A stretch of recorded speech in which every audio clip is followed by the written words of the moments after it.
नमस्कार। प्रतियोगी परीक्षाओं की तैयारी से जुड़ी हमारी इस खास पेशकश में आपका स्वागत है।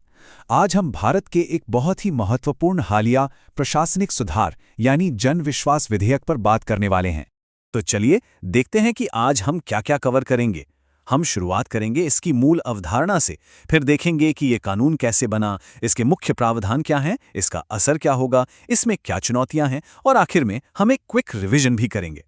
ये जो कानूनी सिद्धांत आप देख रहे हैं, यही जन विश्वास विधेयक की आत्मा है, उसका दार्शनिक आधार है और ये भारत के रेगुलेटरी सिस्टम में एक बहुत बड़े बदलाव का संकेत भी है।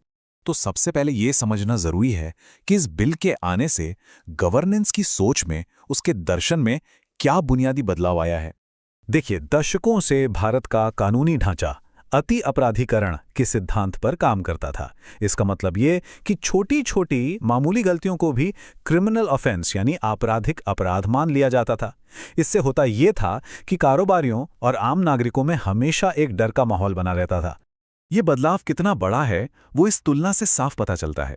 हम एक ऐसे सिस्टम से दूर जा रहे हैं जो डर और सजा पर आधारित था, और एक ऐसे सिस्टम की तरफ बढ़ रहे हैं जो विश्वास और स्वैच्छिक अनुपालन को बढ़ावा देता है। तो अब सवाल ये उठता है कि ये ऐतिहासिक सुधार आखिर बना कैसे। चलिए इसकी पूरी विधायी यात्रा पर एक नज़र डालते हैं। ये टाइमलाइन हमें बताती है कि ये कोई एक झटके में लिया गया फैसला नहीं था।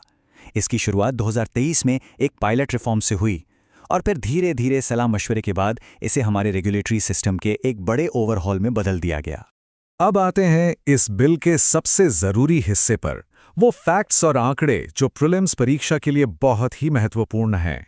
784 ये संख्या अपने आप में बहुत कुछ कहती है। इससे आप इस सुधार के पैमाने का अंदाजा लगा सकते हैं। ये भारत के सबसे बड़े कंप्लायंस मॉडर्नाइजेशन में से एक है।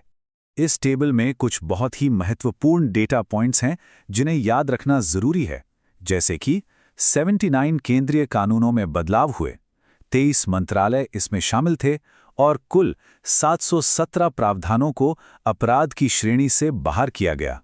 इस बिल ने एक नया ग्रेडेड एनफोर्समेंट सिस्टम बनाया है। मतलब अब सीधे कठोर सजा नहीं मिलेगी, पहले चेतावनी दी जाएगी, फिर जुर्माना लगेगा और मामलों को क्रिमिनल कोर्ट की जगह एडजुडिकेटिंग ऑफिसर्स देखेंगे। एक बहुत ही आम सा उदाहरण लेते हैं रेलवे एक्ट का। पहले अगर कोई रिजर्व बर्थ खाली नहीं करता था तो वो एक क्रिमिनल ऑफेंस माना जाता था। अब इसे एक सिविल पेनल्टी में बदल दिया गया है। इससे हमारी अदालतों पर बोझ कम होगा। और ये वाला तो और भी दिलचस्प है, दिल्ली पुलिस एक्ट। सोचिए, रात में बाहर होने का संतोषजनक कारण ना बता पाने पर जेल हो सकती थी। ये एक तरह से औपनिवेशिक काल का कानून था जिसे अब पूरी तरह खत्म कर दिया गया है। ये दिखाता है कि ये एक्ट पुराने और बेमतलब के कानूनों को हटाने का भी काम कर रहा है। ठीक है, तो हमने बदलावों को समझ लिया, पर सवाल यह है कि इन सबका हमारी अर्थव्यवस्था, शासन और रोजमर्रा की जिंदगी पर क्या असर पड़ेगा। अर्थव्यवस्था के लिए तो ये बहुत ही महत्वपूर्ण है, खास तौर पर हमारे एमएसएमईज यानी छोटे और मझोली उद्योगों के लिए। अब प्रक्रियात्मक गलतियों के लिए जेल का डर खत्म हो जाएगा, जिससे वे मुकदमेबाजी की जगह अपने बिजनेस को बढ़ाने पर ध्यान दे पाएंगे। और सिर्फ बिजनेस ही नहीं, आम नागरिकों की जिंदगी भी आसान होगी। छोटी मोटी नागरिक चूकों पर अब आपराधिक कार्रवाई नहीं होगी। ड्राइविंग लाइसेंस एक्सपायर होने पर 30 दिन का ग्रेस पीरियड मिलेगा। ये सारे सुधार आम आदमी और सरकार के बीच के रिश्ते को बेहतर बनाने की कोशिश है। और इसका एक बहुत बड़ा असर हमारी न्यायपालिका पर पड़ेगा। देखिए, आज हमारी निचली अदालतों में करीब 4.8 करोड़ केस पेंडिंग है।